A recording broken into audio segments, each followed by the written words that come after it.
All right.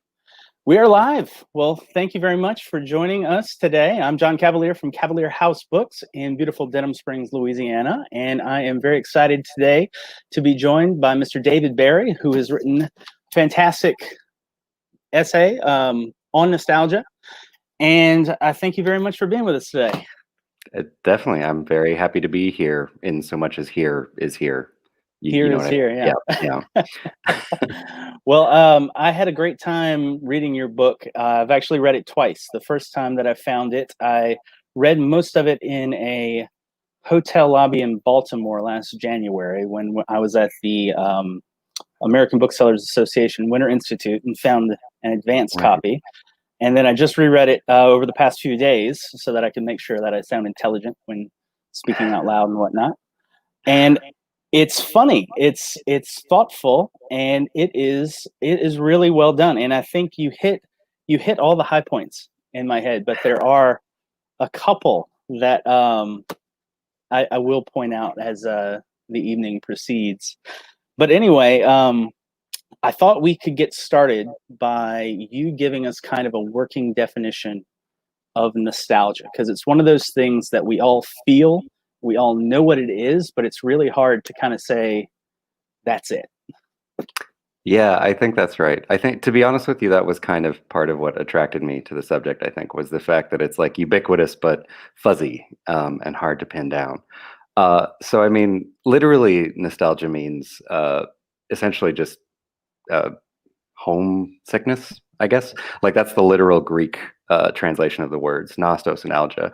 But I think generally speaking, these days we understand it as more of a yearning for the past or yearning from something from the past. Traditionally, that's usually been a sort of personal sense, a yearning for our own past. But especially as the past has become more accessible to us, it's really just sort of expanded. And it's just this general idea of wanting to go back, that pull we all feel to want to go back to some place that is somehow better than where we are now. Right, right. And yeah, you kind of write in the book that it's kind of two pronged, wherein it is the yearning for that time and place. There, it's that, and then it's the also the actual yearning itself. And so I find it really interesting because it's that makes it so elusive to kind of pin down. Yeah, you discover that when you're trying to write a book about it, which which is probably why I go back and forth all over the place on it. But yeah. So yeah, why did you want to write a book on it? What made you kind of want to grapple with the idea and say, what is this? Why is Hmm. this? Well, yeah, I think as I said, it was partly it's just that idea that it's pretty ubiquitous and maybe not even not well understood, just like not even interrogated very often by people. I think we'll happily talk about nostalgia, but we don't necessarily have a good strong idea of what that is. Yeah. But I think more so is, once it occurred to me and I started thinking about it more, it was there's really something about how impossible but inescapable it is. Um, I really love that aspect of humanity that, obviously we can't go back in time. I mean, whatever Elon Musk comes up with next, notwithstanding, maybe there is some time travel coming our. But anyway, so we can't go back. We can't, but we can't help ourselves but want to go back, and especially looking at this, like this is really and truly a universal learning. Essentially, as long as we've been able to record our thoughts on things, there's been people talking about wanting to return. And there's something kind of beautiful and silly and wonderful in that aspect of humanity, that just like absurd, impossible yearning. But it could also be kind of scary too, which is the Mm, hard part, especially with today's sort of political climate, I suppose. The group aspect of it, the collective aspect, the shared aspect that can be kind of misleading, I suppose, can be manipulative, I suppose. yeah, That yeah, part scares the absolutely. heck out of me sometimes. I mean, I'd love to be more comforting, but I think you're right to be scared of it. And I think it's precisely because nostalgia is so like comforting and in a way, good for us on a low level, that like we kind of need to be suspicious of it. Mhm. especially when it's someone trying to sell it to us, right? Like it's a really easy way to slip through our defenses. Yeah, you wrote in the book that the most common trigger for feeling nostalgia is feeling bad in general, and um, I found that really interesting personally because my wife will joke and tell you that I don't ever feel bad, but but I don't ever I don't ever really get it whenever I feel bad. It's always like a sense thing for me. It's something that Mm. like overwhelms my senses whenever I sort of do it. So I think that's interesting because it's so unique to everybody. Yeah, yeah, absolutely. And I mean, like, I'm glad that you don't feel bad. That's excellent news. Um, but yeah, but I think that sort of speaks to kind of the elusiveness of the concept too. Is that as ubiquitous as it is like intensely personal, and nothing against anyone who wants to share any memories with me, because it can be nice. But having written a book about nostalgia and like had to listen to a lot of people's nostalgic recollections, it's hard to make someone else's nostalgia mean much to you, you know? Yeah, like, Yeah, I know what you mean. I actually I asked my wife, I asked my staff, I asked if there was anything, what makes them feel nostalgic? Is there like a special trigger that always gets you?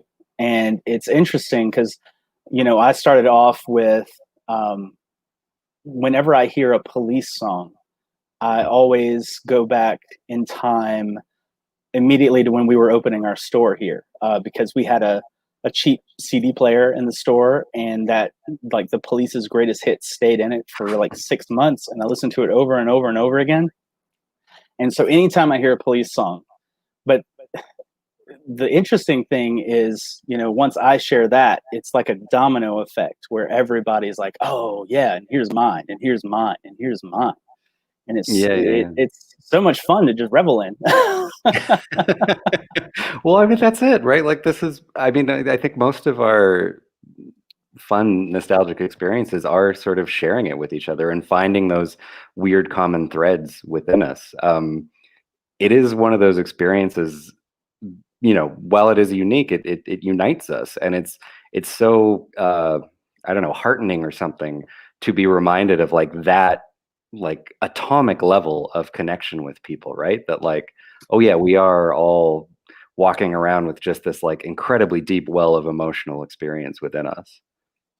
Yeah, I wrote down as a note to myself. I just wrote down that it's our attempt to reconcile the past with the present, Hmm. and I really like that as kind of a working definition and just kind of an elegant way to sort of state it with that sort of ephemeral nature that exists between us all. It's uh, trying to why do I feel this way and trying to justify it is absolutely universal. But nostalgia as a slur was another thing that you kind of went into in one of the chapters, and the idea of other people's nostalgia and us sort of belittling it Hmm. as well. Well, I think, yeah, like, as I alluded to before, other people's nostalgia, as much as it's, when it's people you like and you get together and can share it, at a distance, nostalgia is something we're really suspicious of, and not like entirely unjustifiably, but it is also, it's the kind of thing that we really only recognize as a problem in other people. Mm, Partly because like when we feel nostalgic, we are just kind of overwhelmed and caught in a reverie kind of thing. But partly again, just because like accessing other people's nostalgia, if we don't already have some kind of warm feeling towards them, is really hard to do. And so it becomes, I think it just becomes a very convenient way to denigrate or dismiss people who we kind of don't like anyway. And again, because it's like such a fuzzy term that we sort of only vaguely understand, it can take on this really negative halo, such that just bringing up calling someone nostalgic is kind of just understood to be a bit of an insult, or evoking nostalgia is no one really needs to question why it's negative. It just has this negative aura about it. right. And um, in your section on art and nostalgia, you bring up uh, one of my favorite artistic movements was the futurist artistic movement in Italy, which, as an aesthetic art movement, I find pleasing and interesting. It's As fantastic. a philosophy, I find it to be absolutely insane, and it is it's about as anti-nostalgic as it gets. Um, Hmm. and so, yeah, I was really the chapter, especially the part where you're talking about nostalgia versus the avant-garde, I found really interesting. I'm glad. I love the futurists too, or like the actual art the futurists Yeah, produced is maybe the way I should say that. Because of it, there's acres of problems with the people themselves. But I mean, part of what I find really interesting about that is that, like, as obvious as some of the problems with that kind of philosophy are, I really think it has become like, or at least for most of the 20th century, was a dominant way of thinking about art. And it kind of got swallowed up even in stuff like our pop culture, right? Like this, I mean, I guess for anyone who's not super aware of the futurists, it's essentially like newness for newness's sake. They were right. responding to a changing world, an industrializing world, and had basically just decided that, like, we had to do away with all of the past, or at least all of the recent past, and create things that really shocked our senses, that reflected how new the world was. And we don't see that. It's not expressed quite that way, but like even in something like pop music, we have this just inherent lust for the new, and this kind of inherent distrust of things that are getting a little bit aged or old, right? Like, Mhm.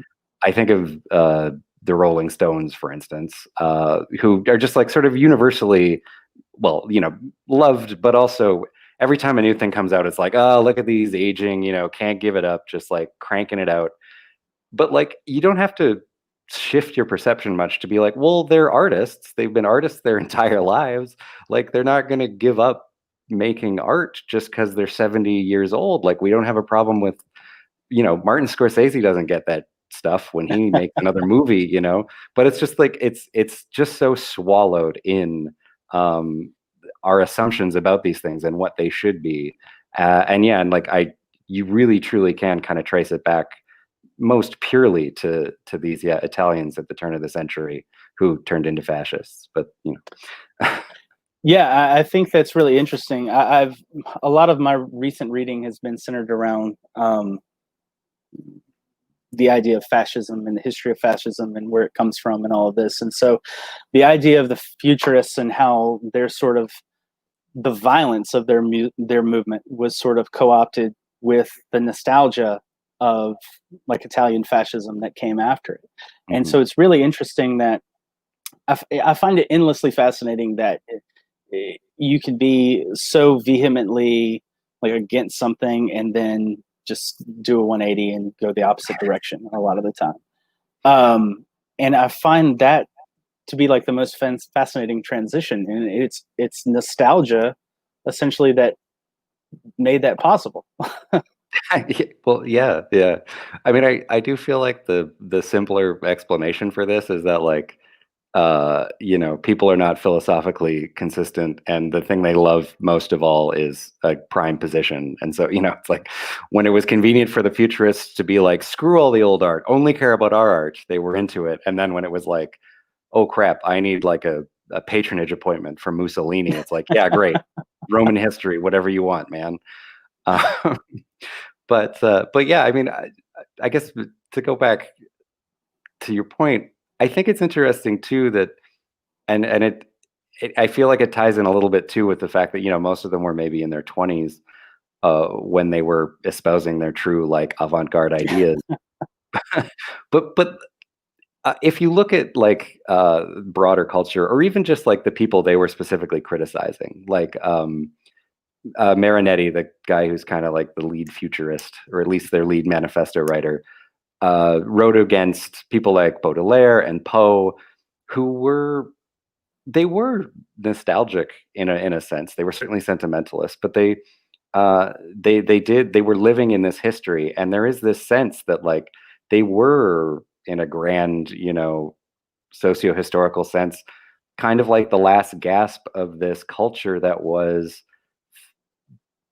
changing, that they were like the last ones that could still even kind of recognize what had changed, and the futurists came up just living in this new world, and they could find no meaning or use in the art that came before. It didn't speak to where they were. And I mean, that is a valuable response, or that's a valuable critique of what was happening. But with that said, as we saw too, they kind of threw out the baby with the bathwater, and even they ended up reeling it all back when it comes, because nostalgia is inevitable. It's going to hit you. Yeah, it's gonna hit you. And to kind of get off the dark aspect of it, you go from kind of the futurists, talking about the futurists, and you bring it all the way up to like Star Wars and retro music and contemporary pop culture, and the difference. I'm interested to hear you talk a little bit about not necessarily the difference between art and pop culture, but sort of how are those affected differently? Because I consider pop culture just it's popular art. It's popular art form. So what specifically makes the mass produced nature, the popular nature of it, sort of more resonating with nostalgia? Well, I mean, I think I'm generally in your camp, where like that's not a distinction I particularly like making or find useful. Like, it's all art. I think just, if I was being glib about it, I might just say that, like, yeah, pop culture is just art we haven't realized is art yet.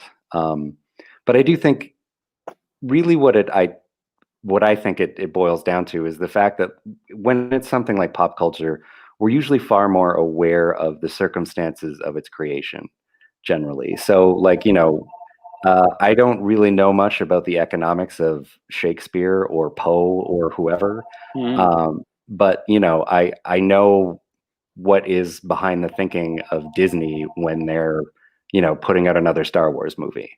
I'm just a little more aware of that thing. Right. With that said, like, this is also me speaking as somebody who like reviewed movies for 10 or 15 years. So how much this is obvious to other people.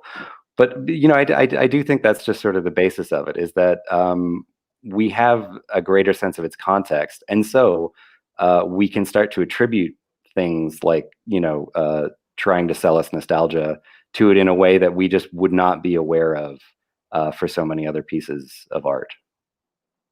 Yeah, you had a quote in the book, something along the lines of talking about franchises specifically and how they're the ultimate exercise in futility,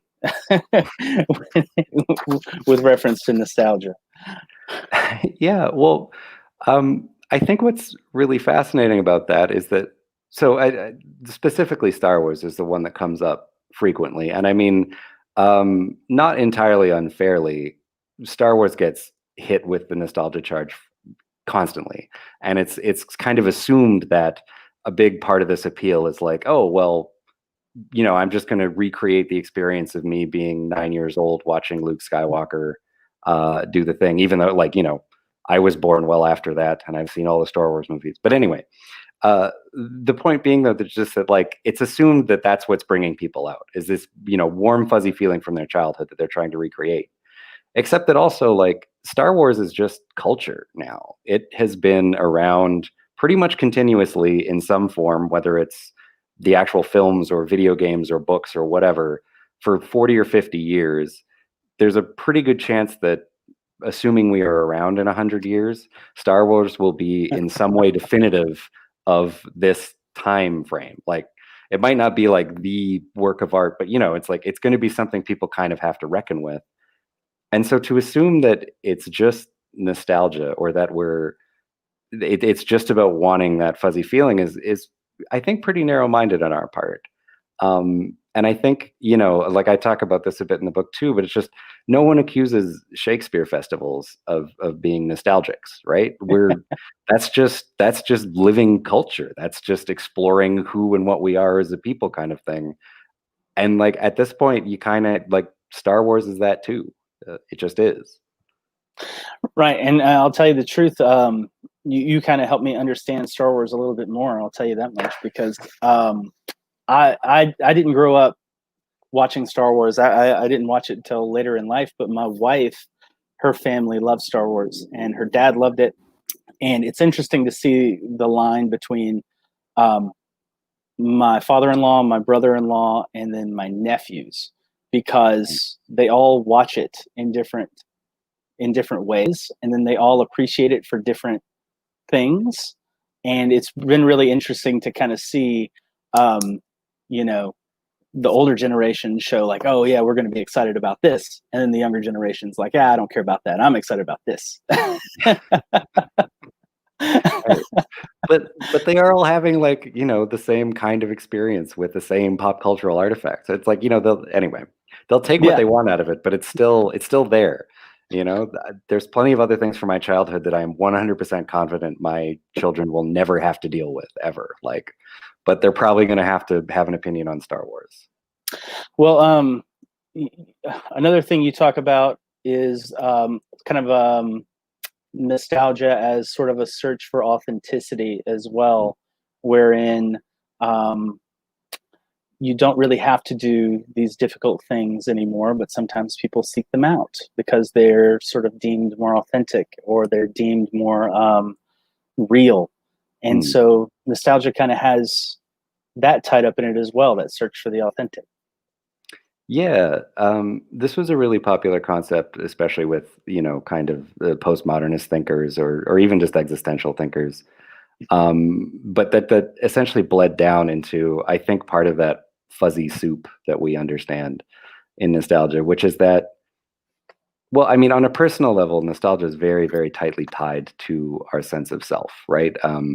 As you talked about, feeling bad being a trigger for nostalgia, uh, the type of bad that we feel is often this sort of sense of dislocation, or uh, you know uh, separated from himself. We just don't know who we are. We don't, that kind of thing, which is, described as alienation or something like that, the alienation of modern life. And nostalgia is, again, on a personal level, our way of trying to ground ourselves. It's trying to remind ourselves of when we did know who we were, or at least, we had some nugget of something to hold on to about who we were. And so, like, even in a broader sense, that's basically what it speaks to, is trying to find some truth in our own past.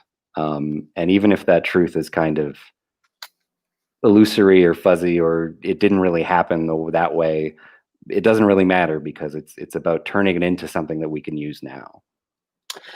And with that sort of idea of identity, I have two notes here. With you say nostalgia and capitalism sort of exist within a closed loop with each other now, and you also say that sort of the business model of social media and social networks and platforms is kind of predicated on the idea that we have a fractured identity and that we're interested in restoring it.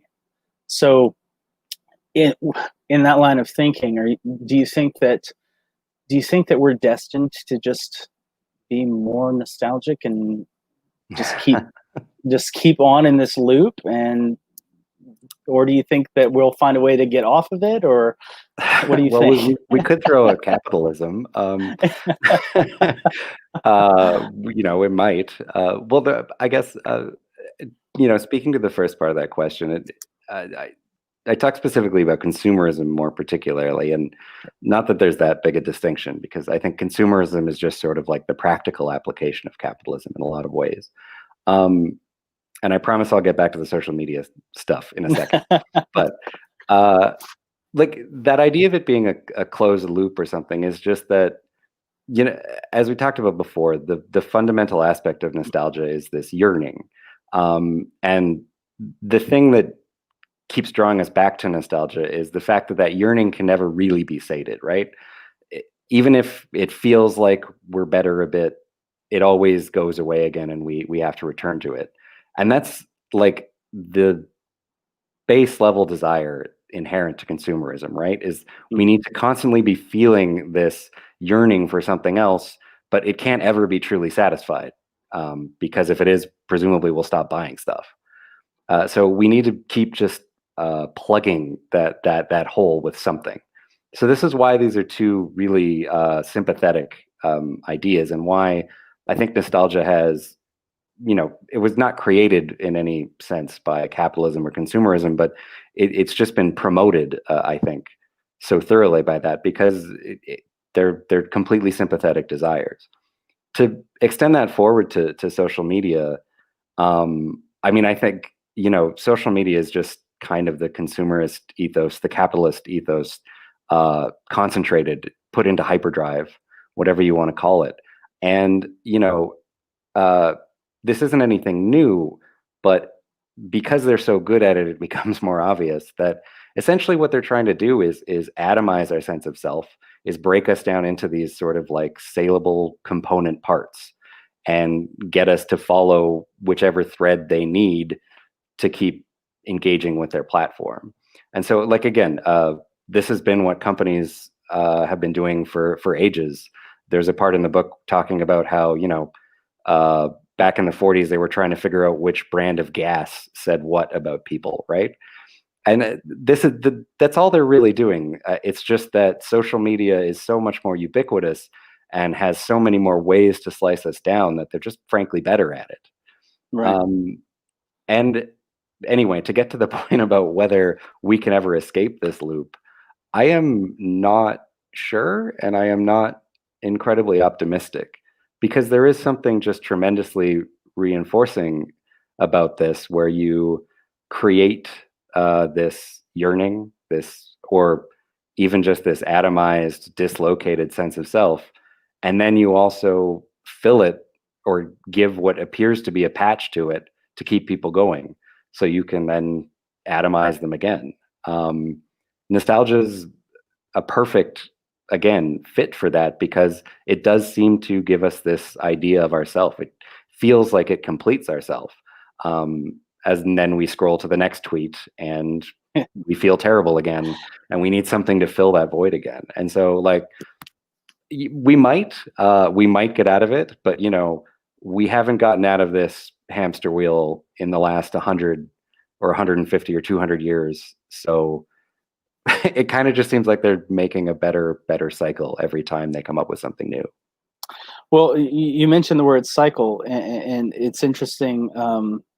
You mentioned briefly in the book as well about just the nostalgia, a sort of natural nostalgia cycle, and it taking about sort of 20 years where things Right. sort of rotate and come back into fashion or whatever.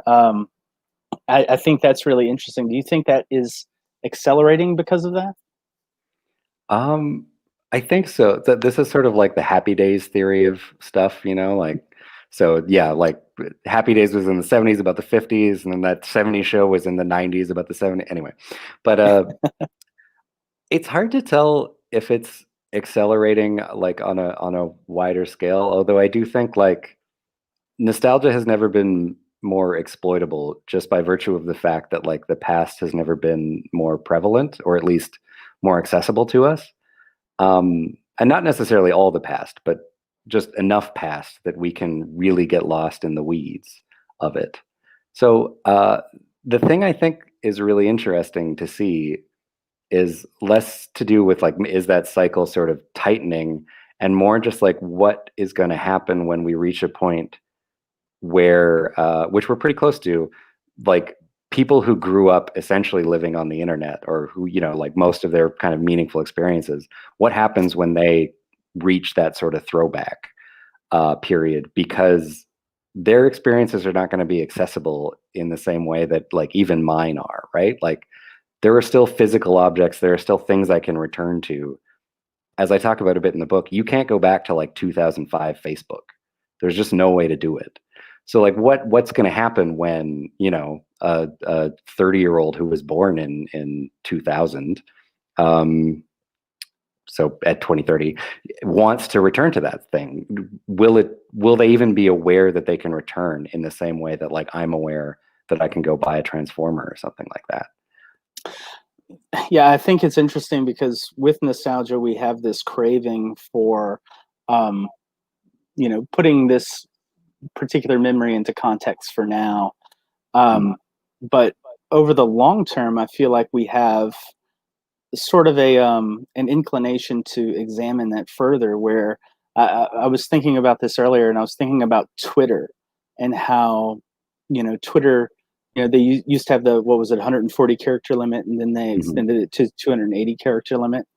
Um, and it's interesting now because when I look at Twitter, one of the first things, not one of the first things, but one of the common things you see is someone will say a thread about nostalgia, and then it's like a long form essay broken down into many tweets, and it's really it's really interesting because we used to, when Twitter started, we liked the brevity of it, but then as it's grown, we're like, oh yeah, well, we need more. Who can say anything in 140 characters? Yeah. Yeah. So Mhm. yeah, it's really interesting. Yeah, you mentioned there was a funny part in the book where you mentioned specifically about social media. I think you used the date of like December 2019 or something, and you just kind of you say something like, "Who knows what will happen between now and the time that you read this from December 2019? Who knows what social media platform?" And with the pandemic that's been happening, it's really interesting because TikTok has kind of blown up, and it is an absolute nostalgia meme machine. And I mean, it's Yeah. explosive. Yeah, but I mean, like, even I mean, like, it absolutely is. In so much as my experience of TikTok is basically just my wife showing me one every so often, uh, because I try to resist these things until I can't anymore. But I mean, again, in the same way that like all these each seem to kind of build on themselves. Like TikTok really just seems to be again like concentrating this even further, right? To the point where like you can't. Well, I mean, you can follow certain people and things like that, but you can also just like plug into this stream of whatever and it'll just blast you with it, and it's short, and it's already making sure to surface things that are like really intoxicating for you or already popular. Like it's not even like Twitter where you have to take the time to actually follow people and find things that might be interesting before it starts like hitting you with everything. Like and yeah, like this, I think this, if there's a reason for my pessimism on these things, it's that, they seem to just be refining them into better and better engagement machines. Yeah, I kind of share that with you. I don't know if I would necessarily call it a pessimism, but that's actually one of the things that I wanted to talk to you about specifically in your book is the idea of utopia. Um, so in the book, you say utopia is sort of the closest thing to the opposite of nostalgia that we have. And I've been on a quest to figure out, you know, everyone looks at the past and everyone yearns for it. And the idea of utopia is there as presenting sort of a concrete sort of goalpost in my mind. But I don't feel like people have necessarily a yearning for a utopia, or that it's necessarily like a shared yearning or a collective yearning where we all Mhm. feel it similarly. Whereas if I say like like oh, my mom's red beans and rice, and you'll be like, oh well, my mom's meatloaf, and it's like, oh, we know what's up, we all get that. Right. But if you say like, oh well, my capitalist utopia or my socialist utopia, then that's more of like I disagree with you. Right. Yeah. It's not bringing people together. That's for Yeah. sure. So what I was wondering if you had any more extended thoughts on that, because it's a really brief section in the book, Mm. where you kind of talk about the opposite of it. And I was also curious to know what you thought about, is it an opposite, or is it an inverse, or is it a Is it the reverse? Like, what's the correct word?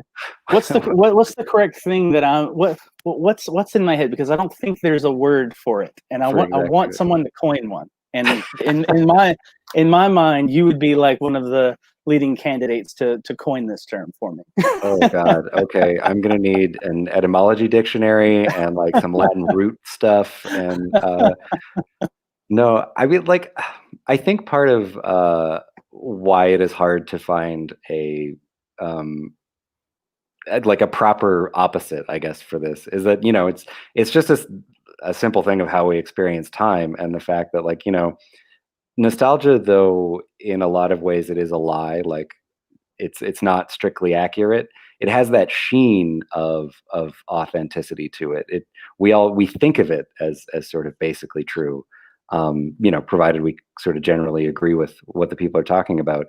And there's just we don't have the mind that does that for the future, really, right? Like because we are at least dimly aware, and maybe at times like this, acutely aware that the future is unknowable, and if we had all some collective like flash of insight into like, oh well, in 2000 years we're all going to be living on the moon in a whatever, like we would, but we don't. That's not how our minds work. um I guess maybe though, with that said, this isn't, I don't have a word for you, and I'm deeply sorry for that.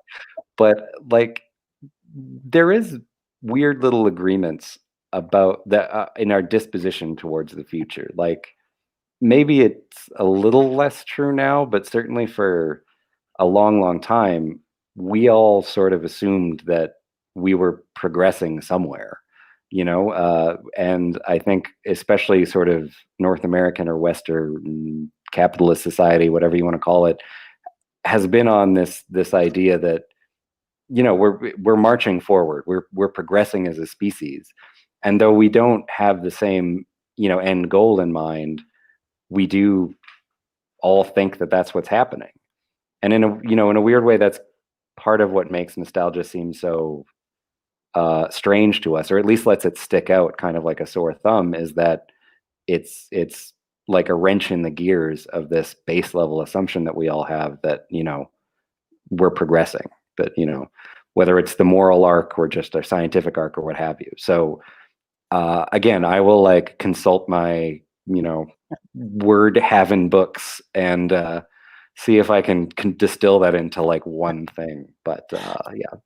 Yeah, that's where my sort of optimism lies, where with sort of breaking like the nostalgia consumerist loop sort of thing, where there are glimpses of it. There's the idea of hope, and there's shared hope. There's even like religion, and religion kind of uh, does that for us to some extent. And then there's also just the idea that, especially in moments of like despair or tragedy or something, where there's like a collective sort of hope for the future, where at least there's like a baseline where like, oh well, we'll never let this happen again, or we'll rebuild to be more resilient, or there's that sort of yearning to do better and yearning to move forward. And so I think it's there. It's just that, everybody's just making so much money on doing the opposite that I don't see them wanting to stop anytime soon. I think you're right. And I also think, and I hope this doesn't sound as bleak as running over in my head it might, but I kind of am of the belief too that like people are certainly capable of change, but it's usually their last resort.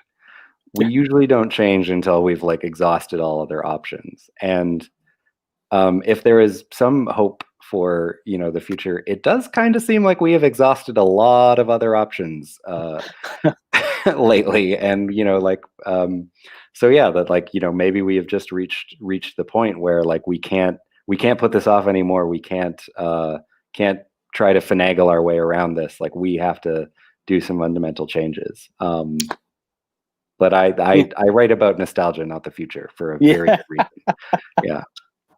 Well, you'll have enough fodder for a sequel then. But yeah, well, it's been absolutely fantastic talking with you. I've completely enjoyed speaking with you. I've enjoyed your book twice now, and it's definitely one that's going to be on our shelves here at the store for quite some time. And I appreciate you spending some time with us today. Absolutely. Thanks so much. And I encourage, everyone within reasonable driving distance to put on a mask and head over there and pick up a copy. And many other books too, as many as you can carry. Well done. Yeah. Well, Well, thanks so much. thank you. Take care. Have a good one. Bye.